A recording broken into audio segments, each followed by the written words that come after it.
अस्सलाम वालेकुम नाजरीन। पाकिस्तान और न्यूजीलैंड के दरमियान कल दूसरा T20 मैच खेलने जा रहा है और हमारे पास प्लेइंग 11 के बारे में कोई अपडेट है। मेरे साथ मुर्तज़ा भी मौजूद हैं, हमारे स्पोर्ट्स रिपोर्टर हैं, बड़े ज़बरदस्त किस्म के। हमेशा इनकी डोमेस्टिक क्रिकेट पे बहुत ज़्यादा नज़र होती है।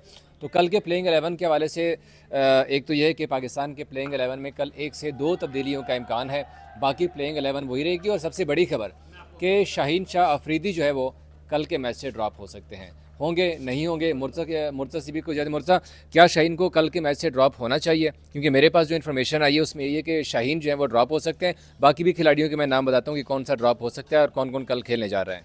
शाहीन ड्रॉप होना बनता है और उसे ड्रॉप करना चाहिए। हमने ये 2000 जो 26 का वर्ल्ड कप है उसकी तैयारी करनी, तो इसलिए हमें जो जिन प्लेयर्स को हमने देखा हुआ है उन्हें तो हम बेंच पे बिठा सकते हैं। लाइक मोहम्मद अब्बास, मैं ये समझता हूँ कि T20 का दी बेस्ट इस टाइम बॉलर है। अब्बास अफरीदी। अब्बास अफरीदी जो बेहतरीन लाइन पे भी बॉलिंग करता है, स्लोअर वन बहुत अच्छे है, बाउंसर बहुत अच्छे करते हैं, बैक ऑफ द हैंड भी बॉलिंग करता है, एनर्जेटिक है, बैटिंग में भी थोड़ी आपको नीचे से 8वें नंबर पे सपोर्ट मिल सकती है और फील्डर भी बहुत अच्छा है। तो मुझे ये लगता है कि अब्बास को टीम में होना चाहिए। शाहीन अफरीदी को ये, क्योंकि सीरीज़ जितनी हमने खेलनी है अभी, तो चैम्पियन ट्रॉफी के बाद जितनी भी खेल रहे, तो हमने नए प्लेयर्स को आजमाना है, तो उसमें शाहीन अफरीदी का ड्रॉप होना बनता भी है। और दीगर जो मैं समझता हूँ कुछ और ऐसे प्लेयर्स हैं जिनको और मौके भी देने चाहिए। जहांदाद को अच्छी बात है खिलाया, अब ये देखना है कि शादाब खान को तो हमने दोबारा से कम बैक करवा लिया है, लेकिन सुफियान मुकीम तो वहीं पे है।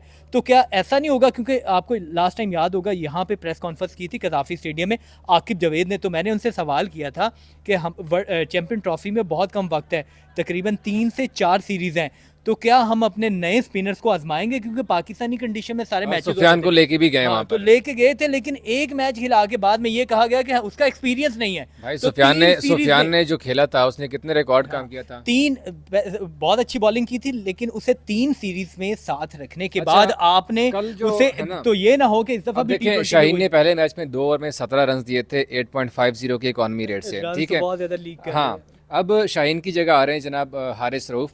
कल जो मैच होने जा रहा है, क्योंकि न्यूजीलैंड की विकेट फास्ट बॉलर के लिए जन्नत तस्वर की जाती है, क्योंकि बाउंसी ट्रैक होते हैं ज़्यादा, और शाहीन ने उस सीम तरह की, होता है वो। हाँ। और हारिस रऊफ को कल लेके आ जा रहा है। मोहम्मद हारिस जो है बदस्तूर खेलेंगे, उनके साथ हसन नवाज़ ओपन करेंगे, सलमान अली आगा, इरफान खान, शादाब खान, अब्दुल समद, खुशदिल शाह, इन तमाम प्लेयर्स को एक और चांस दिया जा सकता है दूसरे T20 मैच के लिए। उनके साथ जहांदाद खान बड़ा अच्छा खेले थे, उन्होंने बैटिंग में भी बड़े अच्छे रन्स किए थे, कोई 17-18 रन्स किए थे उन्होंने। उनके साथ शाहीन, इंटेंट नजर आया। हाँ, इंटेंट नज़र आया था। मोहम्मद अली को भी चांस दिया जाएगा। अबरार अहमद खेलेंगे, क्योंकि स्पिनर्स ने वहाँ पे हमने देखा कि एश सूडी ने बड़ी अच्छी बॉलिंग की थी, ब्रेसवेल ने बड़ी अच्छी बॉलिंग की थी, तो एक स्पिनर जाएगा और उनके साथ जो हारिस रऊफ है उनको लाया जाएगा। क्या हारिस को समझते हैं? अब नए गेंद का फिर मसला हो जाएगा, अगर शाहीन आपके ड्रॉप होते हैं तो फिर नए गेंद से गेंद कौन करेगा? मेरे ख्याल में तो मोहम्मद अली से ट्राई करवाया जाएगा, क्योंकि जहांदाद हैं आपके पास, लेकिन मोहम्मद अली एक ऑप्शन है। जांदात और मोहम्मद अली तो करेंगे, लेकिन आपको सर्कल में 6 ओवर करने हैं, तो अगर वहीं पे एक बॉलर को मार पड़ जाती है तो फिर नया बॉल कौन करेगा? तो ये भी एक सवाल होगा, क्योंकि हारिस रऊफ जो हमेशा से हम देखते हैं या छठा ओवर करते हैं या वो हमेशा सर्कल के बाद पावर प्ले की बात करते हैं हाँ वो। हाँ सर, वो सर्कल के बाद आते हैं। तो इसलिए मुझे ऐसा लगता है कि हारिस रऊफ की जगह नहीं बनती, आप अब्बास अफरीदी को आजमाएं, क्योंकि T20 क्रिकेट में आजकल वेरिएशंस का दौर है, यॉर्कर्स का दौर है, स्लोअर वन बाउंसर का दौर है, आप बैक ऑफ द हैंड। आप अब्बास की जितनी तारीफ कर रहे हैं, तो आप क्या समझते हैं कि आप जानदाद को ड्रॉप करके अब्बास को लेके आएंगे, या फिर मोहम्मद अली को ड्रॉप करके जानदाद को लेके अपना अब्बास को लेके आएंगे? तो किसको ड्रॉप आप करवा रहे हैं फिर? अगर शाहीन को रेस्ट करवाया जा रहा है तो अब्बास को शामिल करना चाहिए, क्योंकि हारिस रऊफ को देखा है तो उनका भी ये पिछले कुछ दौर में आपने आपको सीरीज भी जीतनी है।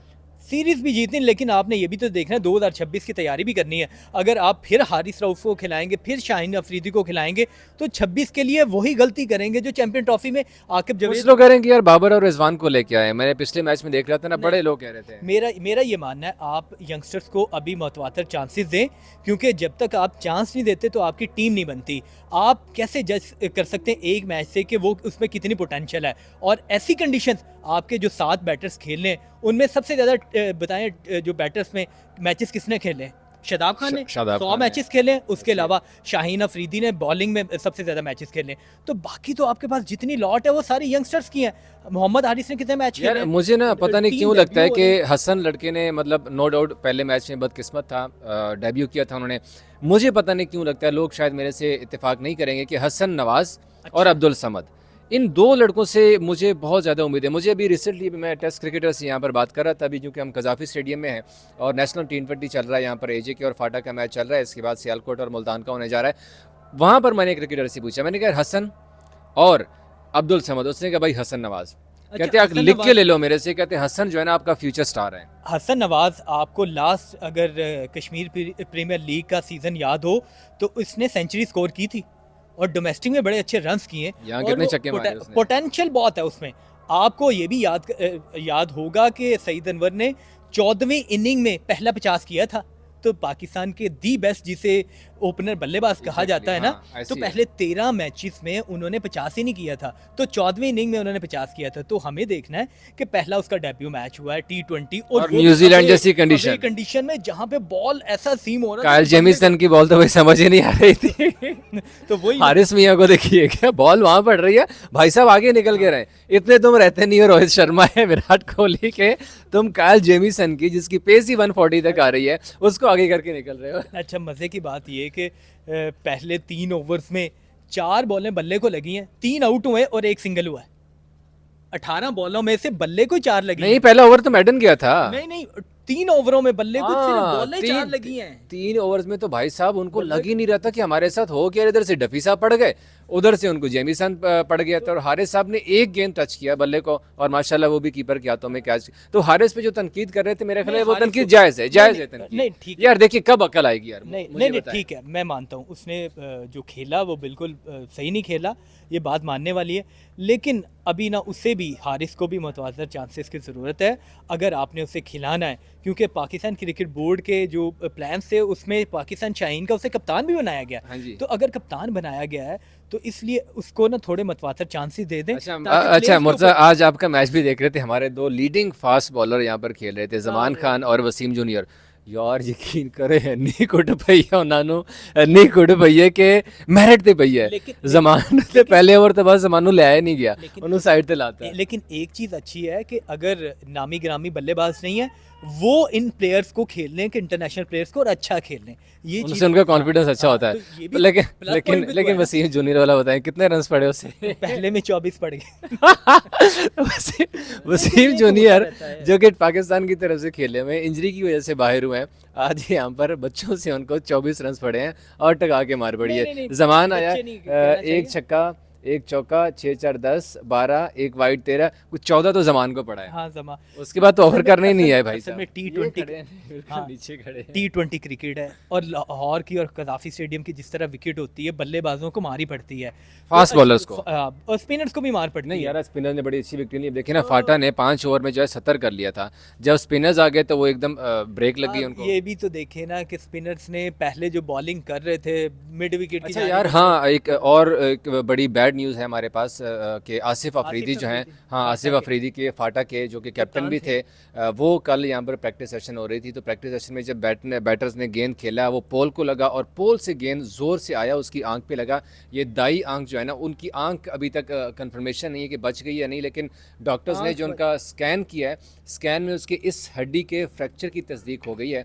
अल्लाह पाक उन्हें सेहत दे, हमारी दुआएं तो हैं, क्योंकि वो PSL में लाहौर कलंदर्स का हिस्सा हैं और मुमकिन तौर पर जिस तरह की उनकी इंजरी हुई है ना, वो लग रहा है कि वो PSL से भी बाहर होने के उनके चांसेस हैं।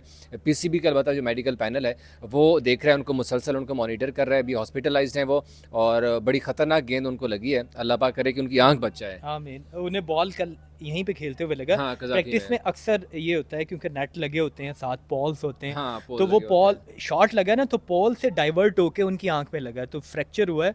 और इस तरह का मुंह पे बॉल लगना वो बहुत खतरनाक है यार। रक्षण रविंद्र को देखो जिस तरह लगा था, वो लगा था यहाँ पे फॉरहेड को टांग लगे थे यहाँ, क्योंकि मैंने भी क्लोज देखा था जिस दिन सेमीफाइनल हुआ था, वो यहाँ पे, हाँ, जब मैंने उसका इंटरव्यू भी किया था रात के वक्त, तो उसके यहाँ पे टांगों के निशान बाकायदा ये एग्जैक्टली ये भवों के साथ ऊपर करके आया था। ये है आपका फॉरहेड, ये जो है ये आपकी हड्डी जो है ना ये ज़्यादा नर्म होती है, हाँ, ये ज़्यादा ये हड्डी हाँ और ये हड्डी, हाँ ये इसमें वाली। हाँ ये थोड़ी फिर भी आपकी जो चोट है बर्दाश्त कर सकती है। यहाँ पे क्योंकि फेस होता है, यहाँ पे चोट बर्दाश्त करने का ना, क्योंकि ये वाली जो ऐसी हड्डी होती है है बहरहाल, बहुत। वो अल्लाह पाक करे कि उनको बहुत जल्द सेहतयाब हो जाए। और कल के मैच के लिए अपडेट हमारे पास ये है कि अर्ली मॉर्निंग शुरू होगा, आप लोगों की नींदें थोड़ी सी ख़राब होंगी, रोज़ा है 6 बजे। वैसे भी, हाँ सारे उठ जाते हैं रोज़े के लिए, सहरी के बाद फिर नमाज़ पढ़नी, इबादत करनी और साथ ही फिर मैच शुरू हो जाएगा। अभी तक मेरे पास ये अपडेट आई थी न्यूजीलैंड से, जितना मैंने पूछा है वो कह रहे हैं कि यार एक तब्दीली का इम्कान है और वो शाहीन शाह अफरीदी जो हैं वो ड्रॉप हो सकते हैं और उनकी जगह के ऊपर हारिस रऊफ को मौका दिया जा सकता है। अलबत्ता जो नए प्लेयर्स हैं जिनको हमने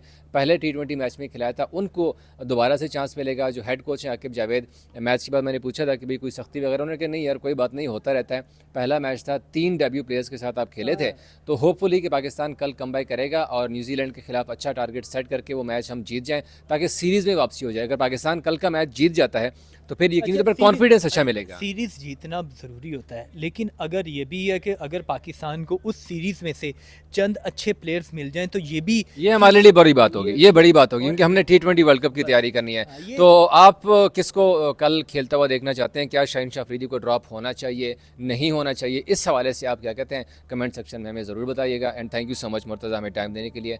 अगर आपको ये वीलॉग अच्छा लगा तो आप इसको शेयर भी कीजिएगा और कमेंट ज़रूर कीजिएगा, अपनी राय और सजेशन ज़रूर दीजिएगा। Thank you.